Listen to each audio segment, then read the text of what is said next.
We have another call. Hello. This is a prepaid debit call from Danny Stone.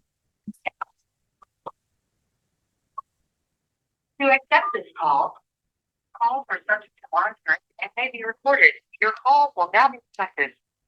Thank you for using TTL. Hey, is this right? It is. Is this Danny Stone? Danny Stone? How you doing, man? Well, simply committed, not living a dream, no hostage, wish I was home decades ago. Oh, my wife Jessica's here. Hey, Jessica. We're really glad to have you. And I actually, you gave the most perfect response to my dumbass question. What? Day at a time, like Bible says. Yeah. Man, I'm glad that you called. And here's the deal. The floor is yours. You can say hi to whoever you want.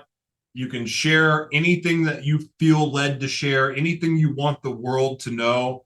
And if we feel led to ask questions, we'll ask questions.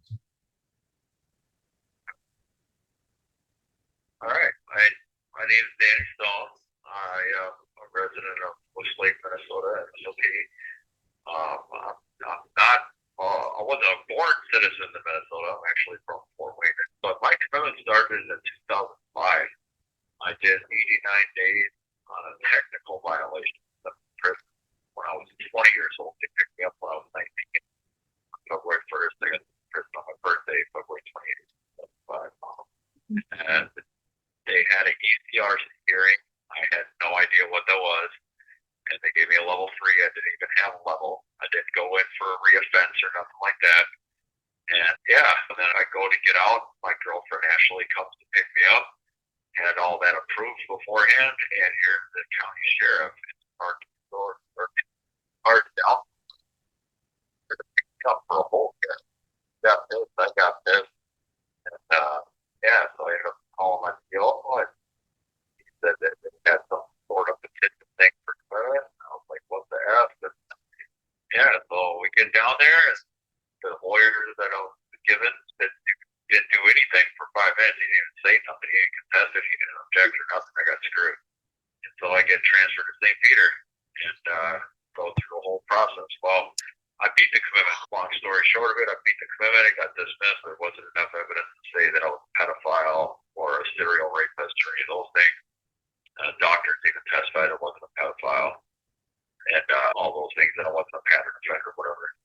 And but the state appealed. Instead of fighting against the county, I was actually fighting against the Attorney General's office, and I had Noah Cashman. He's not a good person. But anyway, so he appealed, got it overturned.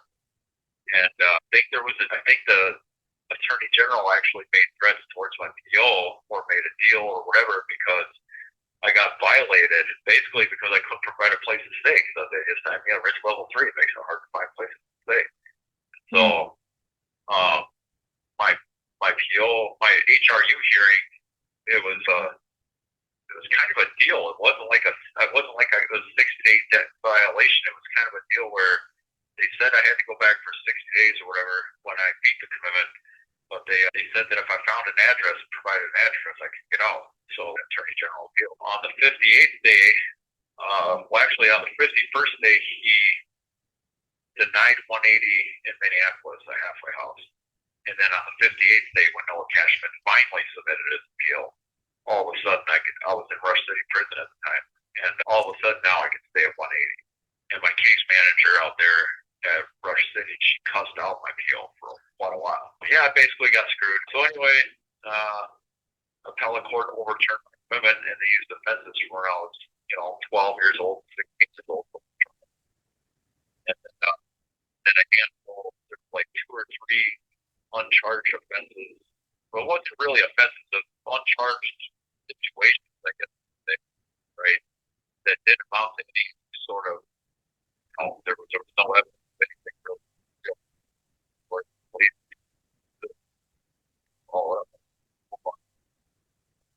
But when they brought in full record, other person,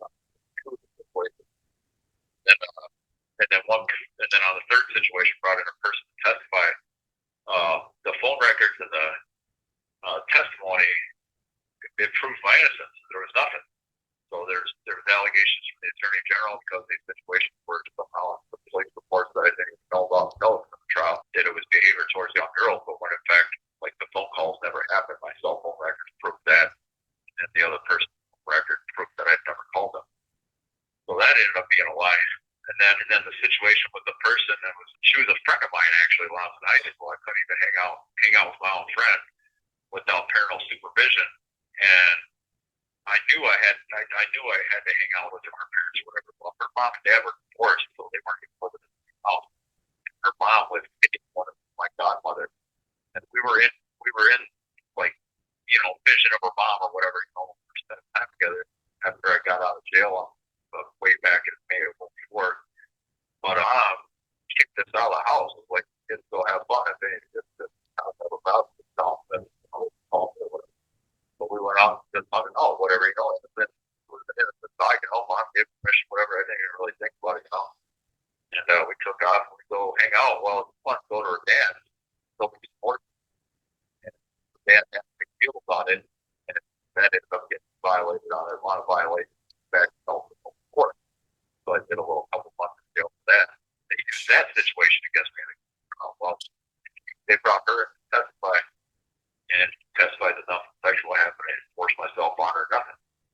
You know what I mean? So they're making a big deal out of nothing. All because I got violated over spending time with her without parental supervision between her mom's house and her dad's house. How old were you then? But her mom knew we were together. I was 19 and she was 17. So did her mom get in trouble? Because her mom's the grown up. Now this is crazy. Like her mom showed up to the trial when they were and that's one was my favorite and everything. Her mom, the girl's name was Brandy. Her mom, stood up and she's like,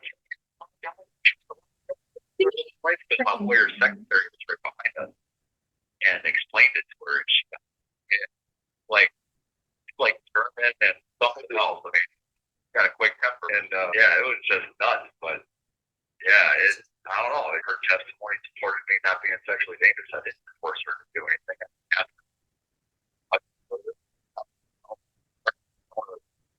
Like Minnesota when I was 7, I met her back when I was 5.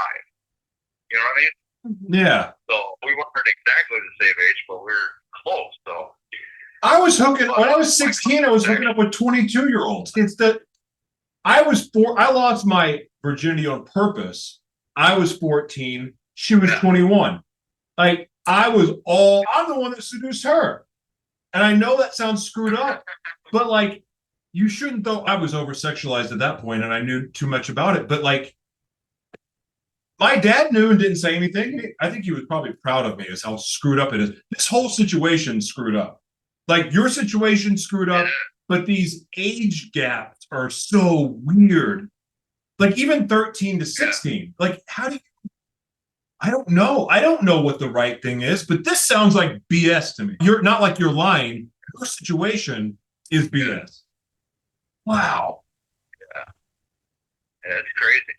Crazy. Once the sex fest when I was 12, right? I completed treatment. I wasn't sexually motivated. It was in my treatment helped, but it wasn't sexually motivated. Therapist felt that.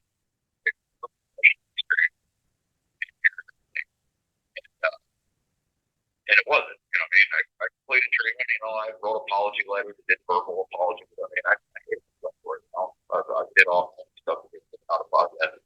Nothing worked, so I was like, well, okay.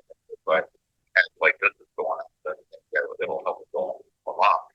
And it did, it took me out of that foster home, put me in another foster home, it's kind of fucked up situation, but it is what it is, bygone. Once it's done, it's done. I felt bad about it at the time. I still feel bad about it, but I don't today look back at it like, damn, I'm a monster. No, I'm not a monster because I did actually assault her. Like I think the bottling thing that's about to happen. I didn't want to think of something. But anyway, that night, the thing when I was 16 was actually an attempted assault, right?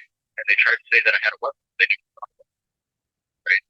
And what wasn't said about that situation is that the girl jumps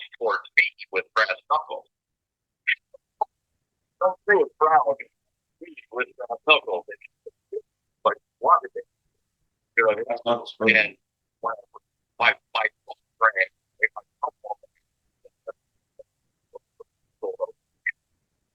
my cell phone rang, and somebody was calling me that wasn't in the crowd, because there was a crowd. There was 20 people on my side, 20 people on her side, and somebody was calling me that wasn't in the crowd. And I reached in my pocket, pulled out my phone, and some idiot on her side thought that I pulled a knife out. I didn't even have a knife on me. You know what I mean? But I still got charged because I was kind of a wild child, and I was known to have a knife bar. They looked at my mom's car. They went to the 4-H food stand. My foster mom used to run the food stand, and the second foster home, her name was Emma. And they went and checked her purse, sexual nature. However, it's still behavior with some girl. I was a teenager. Hello. Like a teenager's not allowed to talk to other kids. The way the teenage girls don't always get along. How many times do college kids leave to the high school parties that they just graduated from? Or how many high school kids go to the frat parties? Oh yeah, I did that. Yeah, I did both. And that's what you're explaining. So when I tell the, I'm speaking, go ahead. I'm going on a rant. It's okay. It's your time to talk. Yeah, it's your time. Sorry. I get all worked up. But I mean, like, I know what you mean there, right? Like when I was 7, You have 1 minute remaining. and like I sold a lot of weed over it. I was over there. They called me up and said, like, "Donor, we can bring us some weed." But and that's what brought me around. That's what brought me around a girl that used against me. I was 18 years old. I committed a third-degree sexual conduct. We got dismissed later, right? And they still want to use that against me. I was 18, but there's a lot of doctors now that are saying that anybody that commits a sex offense from age 12 to 18 is juvenile offender.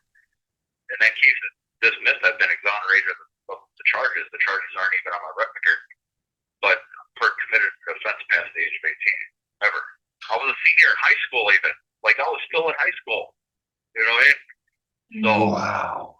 it's just, yeah. 21-year-old daughter, she gets her point. Thank you for your. Oh, You gonna call back? no. Daniel told him 15 minutes, but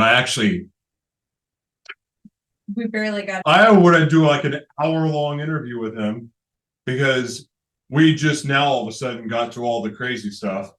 And I don't want to, like, when I say that, you have to understand something. I'm a shock jock by heart.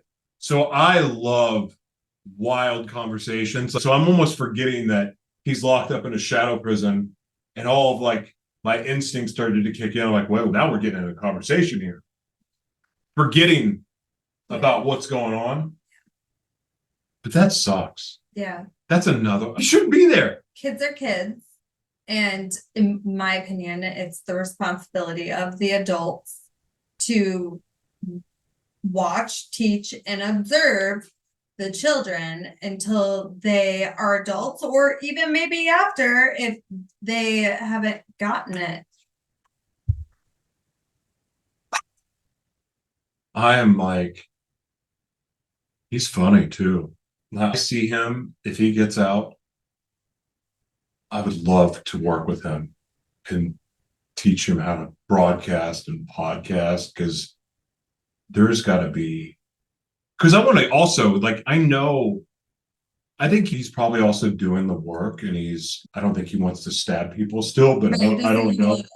No, he's funny. Like, I'm laughing, and it doesn't sound like a serial killer. All right.